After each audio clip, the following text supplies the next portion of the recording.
Salut amis madrilènes, on est parti aujourd'hui pour la vidéo spéciale avant-match de ce Classico entre le Real Madrid et le FC Barcelone. Ce soir à 21 h au Bernabéu, le Real va défier son pire ennemi. Objectif pour les madrilènes évidemment, éliminer définitivement le FC Barcelone de la course au titre. On en a parlé tout au long de la semaine, l'écart est déjà très conséquent au niveau du classement. On ne voit pas comment le titre pourrait échapper au Real, mais c'est sûr qu'en cas de victoire ce soir pour les madrilènes, là ça serait définitif. Le Barça serait complètement hors course. Autre objectif évidemment pour les madrilènes, continuer aussi la belle série que l'on a vue depuis quelques classicos maintenant. 5 victoires consécutives pour le Real sur les 5 derniers classicos. C'est la deuxième meilleure série de l'histoire des classicos. Donc c'est quand même quelque chose d'assez incroyable. Donc pour le Real, on jette un coup d'œil les amis aux 2-1 des quotidiens madrilènes. Marca et As Marca qui nous fait un petit jeu des mots croisés avec notamment Rodrigo, Dembélé, puis des mots forts par rapport à cette rencontre, de l'orgueil, de l'émotion. Un classico est crucial. Ensuite, le quotidien AS qui lui titre question d'honneur sur cette rencontre avec notamment Vini, Modric et Eder Militao côté madrilène, du côté du Barça, Pierre-Emerick Aubameyang, Ferran Torres et Pedri, trois artisans du renouveau catalan, depuis l'arrivée notamment de Xavi, des joueurs qui en général font de grosses prestations, notamment pour Aubameyang et Pedri, et puis Ferran qui a retrouvé aussi un petit peu l'efficacité depuis quelques semaines. On va démarrer les amis avec les images de l'entraînement de la veille. On en avait parlé hier, c'était la journée aussi décisive pour Karim Benzema. S'il était présent à l'entraînement, on aurait certainement pu voir Benzema titulaire ce soir. Malheureusement, on en avait parlé hier, il fallait s'y préparer. Absence de Benzema hier à l'entraînement avec les madrilènes. Karim est donc forfait pour cette rencontre. On jette un coup d'œil, les amis, au groupe retenu par Carlo Ancelotti pour affronter le FC Barcelone. Donc on vient d'en parler. Il n'y a que 2 absents côté madrilène, mais ce sont 2 absences très importantes. Les 2 Français, Karim Benzema et Ferland Mendy, sont forfaits pour affronter le Barça. On en profite aussi les amis pour regarder le groupe de Xavi côté catalan. Donc vous faites un petit arrêt sur image pour découvrir tout ça.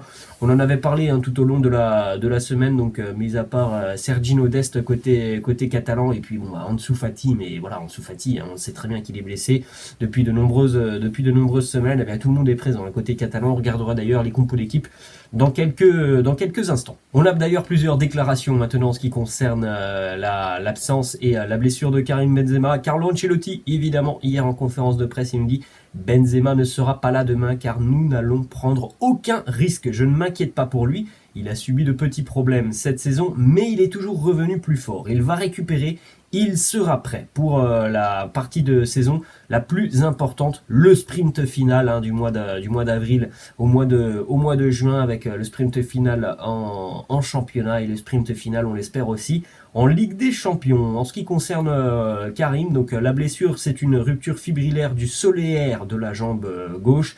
Donc voilà, grossièrement, c'est une blessure au niveau du mollet pour Karim Benzema. Alors tout le monde du côté de Madrid, pour le moment, n'a absolument aucune inquiétude par rapport à l'absence de Benzema. Donc sur ce Classico, on rappelle que c'est une absence aussi quand même, on l'avait dit aussi pour Ferland Mendy, qui tombe au bon moment, puisqu'on a cette période de trêve internationale.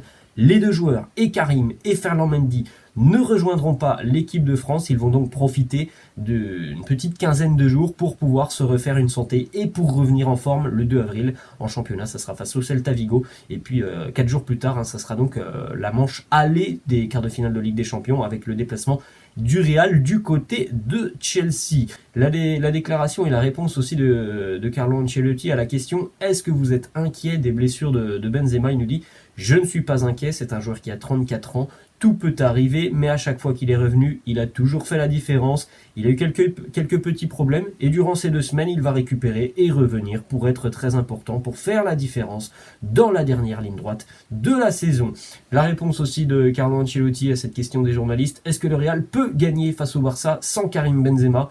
On peut gagner sans Benzema, on peut le faire. Karim est une partie très importante de cette équipe.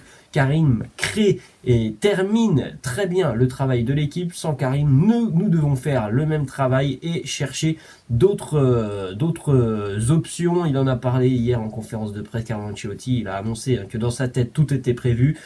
Il avait déjà choisi qui serait utilisé au poste de numéro 9 ce soir. Après, les amis, voilà, c'est indéniable. Sans Karim, cette équipe, elle est tout autre. Et ce soir, ça va être vraiment un gros test face au Barça, avec une absence de Benzema que l'on avait vu il y a un mois et demi, qui avait été vraiment très difficile à combler pour le Real, qui ne marquait plus beaucoup. Déclaration côté catalan de l'entraîneur du Barça, Xavi, justement, lui aussi Xavi, il a un petit mot pour Benzema. Il nous dit: Benzema, si ce n'est pas le meilleur neuf du monde, c'est l'un des meilleurs. C'est comme ça depuis 2 ou 3 ans, c'est une absence importante pour eux, mais cela ne change rien pour nous. C'est quand même un gros avantage pour le FC Barcelone que de ne pas avoir à se coltiner un Karim Benzema pendant 90 minutes avec sa justesse, ses déplacements et puis son sens du but. Autre déclat de Xavi qui nous dit: le Classico, c'est un cadre spectaculaire pour montrer qu'on est en forme, qu'on a fait évoluer notre modèle de jeu. On est dans un bon moment, mais ça ne veut rien dire. Demain est un match pour montrer de la personnalité, avoir le ballon, imposer notre style de jeu. Voilà, le Barça vient avec ses propres idées du côté du Bernabéu. Le Barça va tenter d'imposer son style et son tempo sur cette rencontre. Les amis, force est de constater aussi que depuis la Supercoupe d'Espagne en début d'année, ça fait 3 mois quasiment maintenant, 2 mois pardon maintenant, le Barça a énormément progressé sous Xavi. D'ailleurs, sur les 5 derniers matchs, on a certainement vu les meilleurs matchs du Barça sous l'ère Xavi, face à l'Athletic Bilbao, face à Osasuna aussi, face au Napoli. On a vu de très bonnes choses côté catalan. Petite information aussi sur le Barça à l'extérieur, qui ne perd plus. Le Barça n'a plus perdu à l'extérieur depuis 4 mois maintenant. La dernière défaite du Barça à l'extérieur, toute compétition confondue, dans le temps réglementaire, puisqu'il y a eu la défaite face à la Bilbao en Coupe d'Espagne, mais c'était en prolongation. Dans le temps réglementaire pour le Barça, c'était au Bayern Munich en Ligue des Champions. Début décembre, le Barça reste sur 12 matchs consécutifs à l'extérieur sans la moindre défaite, hormis donc ce match face à Bilbao en Coupe d'Espagne.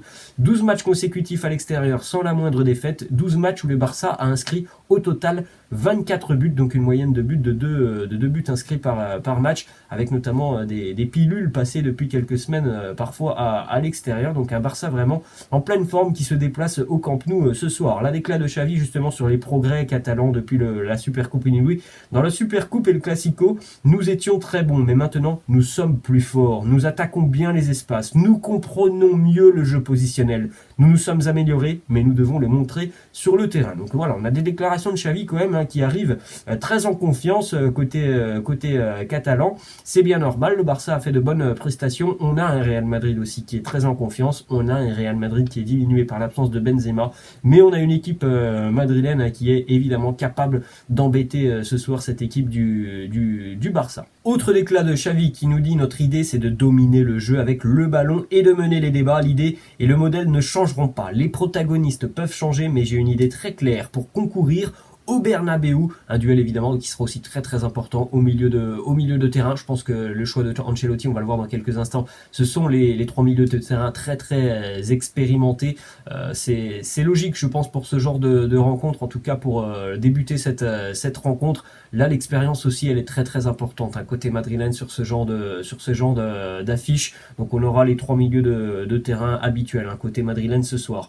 Déclat d'Ancelotti qui nous dit: c'est un match dans lequel nous voulons faire de notre mieux. Ce sera un match avec de nombreux aspects, au niveau de la défense, au niveau du pressing, de la pression. Il faut que ce soit un match complet de notre part. On va jouer contre une équipe qui joue très bien. Il faut bien défendre, bien presser, bien jouer avec le ballon. Ancelotti aussi interrogé en conférence de presse hier sur le choix potentiel du numéro 9 ce soir. Bale ou Hazard? Il nous dit: je suis content d'eux, c'est évident qu'ils veulent jouer plus, mais je ne leur ai pas donné de minutes parce que j'ai choisi d'autres joueurs, mais ils sont très professionnels. On regarde dans quelques instants les compositions d'équipe, les amis, donc pour ce Classico. En ce qui concerne Thibaut Courtois, une petite stat aussi monstrueuse sur Thibaut Courtois, qui a tout simplement le 2e pourcentage d'arrêt dans le top 5 européen, dans le top 5 des championnats européens, avec quasiment 79% d'arrêt pour le portier belge, véritable muraille. Il faudra le montrer ce soir face au Barça, qui se crée pas mal de situations de par notamment l'apport de ses ailiers, de par aussi l'apport et la présence de Pierre-Emerick Aubameyang. Il est derrière José Sa, le portier de Wolverhampton, avec quasiment 81% d'arrêt. On regarde aussi, ça c'est intéressant les amis, hein, lorsque Karim a été absent, cette absence de Karim, on regarde un petit peu ce qu'a fait Ancelotti lorsque Benzema était absent. Il a donné 2 titularisations à Luka Jovic, 2 titularisations aussi à Mariano, et puis après c'est une pour Gareth Bale, une pour Isco et une pour Marco Asensio. On enchaîne donc les amis avec quelques quotidiens madrilènes qui nous proposent donc les compositions d'équipe pour la rencontre ce soir. Côté madrilène, Carvajal, Militao, Alaba, Nacho. Évidemment Thibaut Courtois dans les buts. Modric, Casemiro, Kroos, on en a parlé, hein, ça sera évidemment l'expérience qui va primer par rapport notamment à Fede Valverde et Eduardo Camavinga. On attend quand même un Toni Kroos, hein, qui puisse hausser un petit peu son niveau de jeu.